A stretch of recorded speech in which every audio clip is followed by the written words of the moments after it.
До крајот на годинава владата планира да потроши повеќе пари од тоа што може да го собере во државната каса, што значи дека дупката во буџетот неминовно ќе се продлабочува. Ова е само една од ставките која е во предлог ребалансот на буџетот кој од денеска е во собранинска процедура. Во своето експозе министерката за финансии Гордана Димитриевска-Кочовска вели дека овој ребаланс е резултат на потребата за усогласување на буџетските проекции со новите економски услови, се со цел да се обезбедат дополнителни средства за редовна исплата на платите во секторите каде што е обезбеден на раст. Во првата половина од годината капиталните расходи достигнаа 19,4 милиарди денари, што представува раст од 53,5% во однос на истиот период минатата година. Тоа значи дека државата инвестира повеќе во патишта, железници, комунална инфраструктура, училишта, градинки, здравствени установи, водоводи, канализации, енергетски проекти и локален развој. Потоа следуваше дебатата помеѓу власта и опозицијата. Реториката веќе добро позната. Опозицијата не го прифати образложението на ресорната министерка дека ова прекројување на државната каса е во интерес на граѓаните.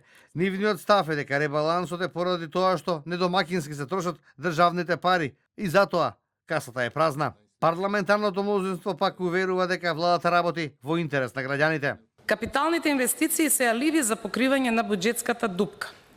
Ова не значи дека капиталните расходи се измислени, туку дека владата ги користи како еден вид фасада за ребаланс кој во структурата е многу поширок и поризичен.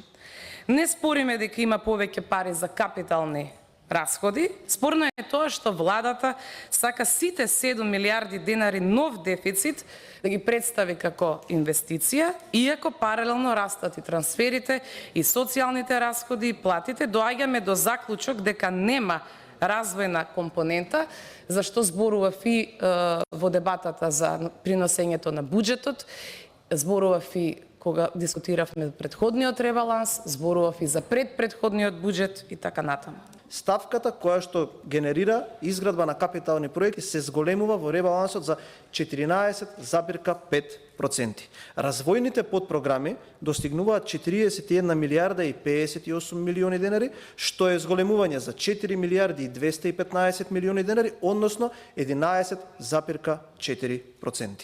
Значи, ако некој сака да зборува само за дефицитот, јас сакам да зборувам за структурата на дефицитот. Согласно проекциите за годинава се очекува економски раст од 3,5%, инфлација од 4,5%, а буџетски дефицит од 4,1%.